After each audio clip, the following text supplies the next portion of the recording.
તો સમગ્ર દેશમાં આજે ચેટી ચાંદની ઉજવણી થઈ રહી છે, ત્યારે અમદાવાદના નરોડા ખાતે ચેટી ચાંદની ઉજવણીમાં મુખ્યમંત્રી ભૂપેન્દ્ર પટેલ હાજર રહ્યા.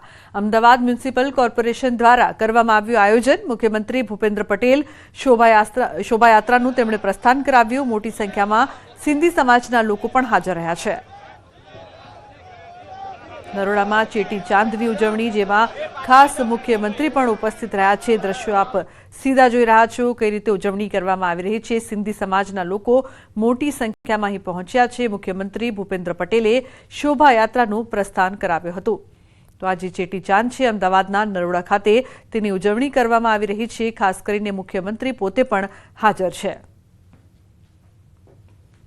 તો અમદાવાદના નરોડાથી સીધા દ્રશ્યો આપ જોઈ રહ્યા છો ચેટી ચાંદની ઉજવણીના, જેમાં ખાસ અતિથિ તરીકે મુખ્યમંત્રી આવ્યા છે. શોભાયાત્રાનું પ્રસ્થાન પણ તેમણે કરાવ્યું છે.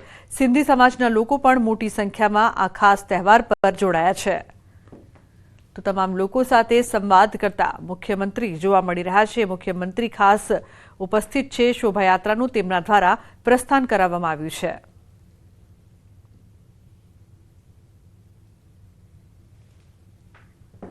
તો અમદાવાદના નરોડાના સીધા દ્રશ્યો, ચેટી ચાંદની ઉજવણી કરવામાં આવી રહી છે. અમદાવાદથી તમામ લોકો છે તે ખાસ જોડાયા છે સિંધી સમાજના.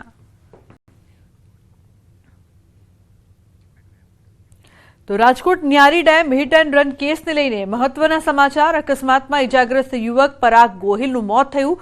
આ મામલે પોલીસની કાર્યવાહી પર સતત સવાલ ઉઠી રહ્યા છે. તે વચ્ચે પરિવારજનોએ ન્યાય ન મળે ત્યાં સુધી મૃતદેહ સ્વીકારવાનો ઇનકાર કર્યો.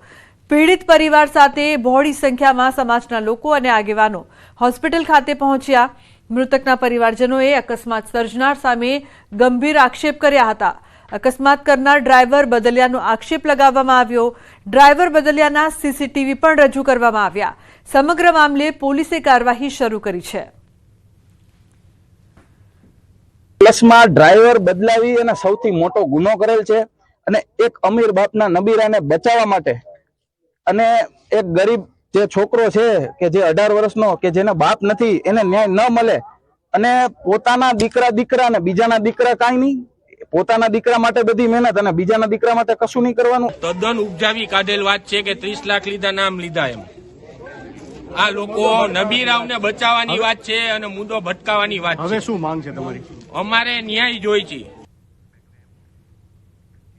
તો બનાસકાંઠામાં એસટી બસને ધક્કા મારવા પડ્યા. ભાભર બસ સ્ટેન્ડમાં મુસાફરોએ બસને ધક્કા માર્યા.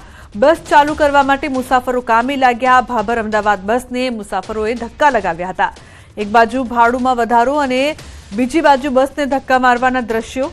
ભાડામાં 10% વધારો લાગુ થયા બાદ બસને ધક્કા મારવા પડે એ મુસાફરો માટે બેવડો માર છે.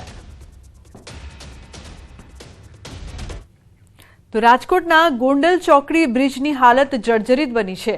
બ્રિજ પર લોખંડનો જોઈન્ટ છૂટો પડી ગયો છે. લોખંડના જોઈન્ટ પરની પટ્ટીઓ છૂટી પડી નીકળી ગઈ છે. વાહન ચાલકો અથડાય નહીં તે માટે લાલ કપડું રાખી દેવામાં આવ્યું છે. નેશનલ હાઈવે ઓથોરિટી દ્વારા બ્રિજની જાળવણી કરવામાં આવતી હોય છે. રાહદારીઓ વિડીયો ઉતારી સોશિયલ મીડિયામાં વાયરલ કર્યો છે.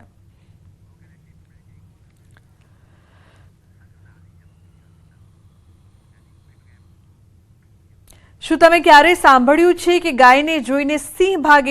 સાંભળ્યું તો નહીં હોય, પરંતુ અમે આજે તમને આ વાત દેખાડીશું. એક ગાયે તેના વાછરડા માટે સિંહ સાથે બાથ ભેડી. જૂનાગઢનો આ એક વિડીયો વાયરલ થયો છે, જેમાં પોતાના વાછરડાની મમતામાં એક ગાયની હિંમત સામે સિંહને પણ ભાગવું પડ્યું. શહેરના રહેણાંક વિસ્તારમાં 2 સિંહ આવી ચડ્યા હતા.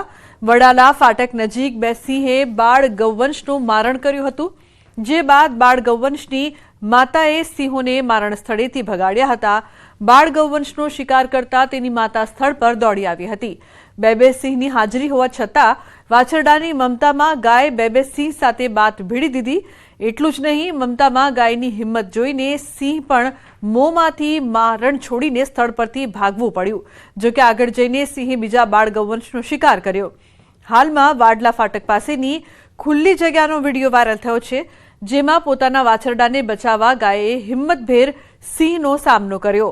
એક ગાય પોતાના શિંગડાથી મારણ પરથી સિંહને હટાવ્યા હતા. વાડલા ફાટક નજીક રાધિકા રેસિડેન્સીમાં સવારે 6 વાગે આ બનાવ બન્યો હતો. ગૌવંશમાં પણ પોતાનાઓ પ્રત્યે કેટલો પ્રેમ હોય છે તેનો ઉત્તમ નમૂનો આ વિડીયોમાં જોઈ શકાય છે, જેમાં મરણીય પ્રયાસો કરી માતાએ ગૌવંશને બચાવવાના અદ્ભુત પ્રયાસની ઘટના બની છે. તો વાછરડાને બચાવવા જે પ્રકારથી માતાની હિંમત અહીં જોવા મળી રહી છે કે સાવજને પણ ભાગવું પડ્યું. તો વલસાડ જિલ્લાના ડુંગરી નજીક વર્ષ 2021માં લૂંટ ચલાવવામાં આવી. ટ્રાન્સપોર્ટ કંપનીના વાહનમાંથી 1.26 કરોડની સિગારેટની લૂંટ થઈ હતી, જે મામલે પોલીસે ફરાર આરોપીને ઝડપી પાડ્યો. વલસાડ એલસીબીએ સિગારેટ ચોરીના કેસમાં ફરાર આરોપી હેમરાજ કિરણસિંહ ઝાલાની મધ્યપ્રદેશના દેવાસથી ધરપકડ કરી. એલસીબીએ બાતમીના આધારે આરોપીની મધ્યપ્રદેશથી ધરપકડ કરી છે. ઈસ્ટ ઇન્ડિયા કંપનીના વાહનમાંથી સિગારેટની ચોરી કરી હતી. તો પોલીસે અગાઉ 5 આરોપીની ધરપકડ કરી હતી, જ્યારે અન્ય એક આરોપી હેમરાજ કિરણસિંહ ઝાલા વોન્ટેડ હતો, જેને એલસીબીએ ઝડપી પાડી ડુંગરી પોલીસને સોંપ્યો. આરોપી હાલ પોલીસ રિમાન્ડ હેઠળ છે. પોલીસ દ્વારા પૂછપરછ હાથ ધરવામાં આવી છે. ઈસ્ટ ઇન્ડિયા ટ્રાન્સપોર્ટ કંપની દ્વારા જે મુંબઈથી અમદાવાદ સિગરેટનો જથ્થાનો માલ જે ટ્રાન્સપોર્ટ થઈ રહ્યો હતો, એ ટ્રાન્સપોર્ટ માલની જે ટ્રક છે એને ડુંગરીના હાઈવે પાસે રોકી અને એમાંથી કુલ 1.27 કરોડ જેટલી જે સિગરેટના બોક્સ જે છે એને લૂંટી લેવામાં આવેલા હતા. અને જે અનુસંધાને એલસીબીની ટીમે જે છે એ જરૂરી ગુપ્ત બાતમીના આધારે એને આરોપી સુધી પહોંચી ગયેલી અને આરોપી જે છે એને પકડી પાડી ડુંગરી પોલીસ સ્ટેશનના આરોપી સોંપવામાં આવેલો છે. તો ઉમરગામના સોળસુંબા ગામે પરિવારના સામૂહિક આપઘાત મામલે મોટા ખુલાસા થઈ રહ્યા છે. નોંધનીય છે કે નીલકંઠ એપાર્ટમેન્ટના પરિવારના 3 સભ્યોના મૃતદેહ મળી આવ્યા હતા. પરિવારના મોભી શિવમ ઝા, તેમની પત્ની અને 2 વર્ષના બાળકના સામૂહિક આપઘાતની ઘટનાથી ચકચાર મચી જવા પામી હતી. ત્યારે આ કેસમાં પોલીસે ખુલાસો કર્યો છે કે ફોરેક્સ ટ્રેડિંગમાં રોકાણના ચક્કરમાં પરિવારે અંતિમ પગલું ભર્યું. આ ઘટનામાં સંજય પટેલ નામના વ્યક્તિ વિરુદ્ધ ફરિયાદ નોંધાઈ. સંજય મારફતે શિવમે 4.50 લાખ જેટલું ફોરેક્સમાં રોકાણ કર્યું હતું. પૈસા પરત ન મળતા આપઘાતનું પગલું ભર્યું હતું. એટલે આખો પરિવાર જે છે એને પોતાની જિંદગી ફોરેક્સ ટ્રેડિંગમાં હોમી દીધેલી છે. એના કારણે આ પરિવારે જો કદાચ પોલીસનો સંપર્ક કર્યો હોત અથવા કોઈ એવા મિત્ર મારફતે પોલીસનો સંપર્ક કર્યો હોત તો પોલીસ એમને જરૂરી લાગતી વખતે તમામ મદદ કરત અને આ એવી આશા એમને 100% બાંધી આપત કે એને આવું અંતિમ પગલું જે છે એ લેવાનો એને પ્રયાસ ન કરવો પડે. તો આ તરફ ગીરના ફાર્મ હાઉસમાં દારૂની મહેફિલ માણતા 5 લોકો પકડાયા છે. તાલાળાના ભોજદે ગામેથી ફાર્મ હાઉસમાં દારૂની મહેફિલ માણતા 5 લોકો ઝડપાયા છે. પોલીસની ટીમ ભોજદે ગીર ગામે પેટ્રોલિંગમાં હતી અને ફાર્મ હાઉસમાં દારૂની મહેફિલ માણતા ઝડપાયા. તો તાલાળા પોલીસે ઝડપાયેલા 5 રાજકોટના શખ્સો અને ફાર્મ હાઉસ સંચાલક વિરુદ્ધ કાયદેસરની કાર્યવાહી હાથ ધરી છે. અમદાવાદમાં કોંગ્રેસના રાષ્ટ્રીય અધિવેશનની તૈયારીઓ. અધિવેશન અને CWCના આયોજન માટે બેઠકોનો ધમધમાટ. કોંગ્રેસ કાર્યાલય ખાતે અલગ અલગ કમિટી સભ્યોની બેઠક. આગામી 8 અને 9 એપ્રિલના રોજ યોજાશે અધિવેશન અને CWCની મહત્વપૂર્ણ બેઠક.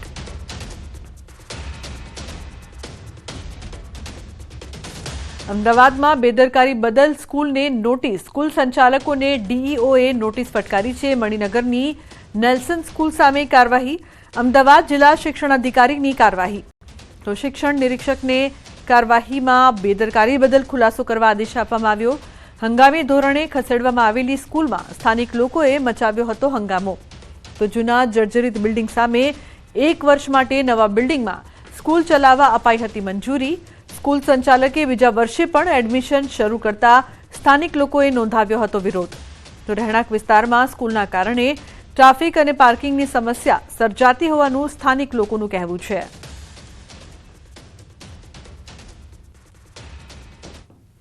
મણિનગર વિસ્તારમાં આવેલી નેલ્સન સ્કૂલ જે છે કે જે વિવાદમાં સપડાઈ છે. હાલ હું દ્રશ્ય આપને બતાવીશ. હાલ આપ જે જોઈ શકો છો એ નેલ્સન સ્કૂલ છે કે જ્યાં જે છે આ સ્કૂલનું જૂનું બિલ્ડિંગ જ્યાં હતું એ જર્જરિત હાલતમાં હોવાનું કારણ બતાવી અને સ્કૂલના સંચાલકોએ અહીંયા હંગામી ધોરણે સ્કૂલ ચલાવવા માટે આ નવા બિલ્ડિંગમાં સ્કૂલ ચલાવવા માટેની પરવાનગી જિલ્લા શિક્ષણ અધિકારીએ પાસે માંગી હતી અને એ જે છે પરવાનગીને 1 વર્ષ પૂર્ણ થઈ ગયા બાદ હવે બીજા વર્ષ માટે પણ સ્કૂલના સંચાલકોએ અહીંયા એડમિશન લેવાના શરૂ કર્યા હોવાનો આક્ષેપ જે છે તે સ્થાનિક લોકો દ્વારા કરવામાં આવ્યો છે અને સ્થાનિક લોકોનો આરોપ એ પણ છે કે અહીંયા આ રહેણાંક વિસ્તારમાં સ્કૂલ હોવાના કારણે તેઓને ટ્રાફિક જામની અહીંયા સમસ્યા સર્જાય છે અને અન્ય મુશ્કેલીઓ પણ પડે છે અને તેના કારણે જ સ્થાનિક લોકો દ્વારા અહીંયા હંગામો પણ મચાવવામાં આવ્યો હતો અને આ જે હોબાળો થયો અને તેને લઈને અમદાવાદ જિલ્લા શિક્ષણ અધિકારીએ સ્કૂલના સંચાલકોને નોટિસ ફટકારી છે અને સાથે સાથે આ મામલામાં તપાસના આદેશ પણ આપ્યા છે. કેમેરામેન ખેંગાર રાઠોડ સાથે સંજય ટાંક, ન્યૂઝ 18 ગુજરાતી, અમદાવાદ. અન્ય સમાચાર, વડોદરાથી 17 વર્ષીય સગીરનો આપઘાત.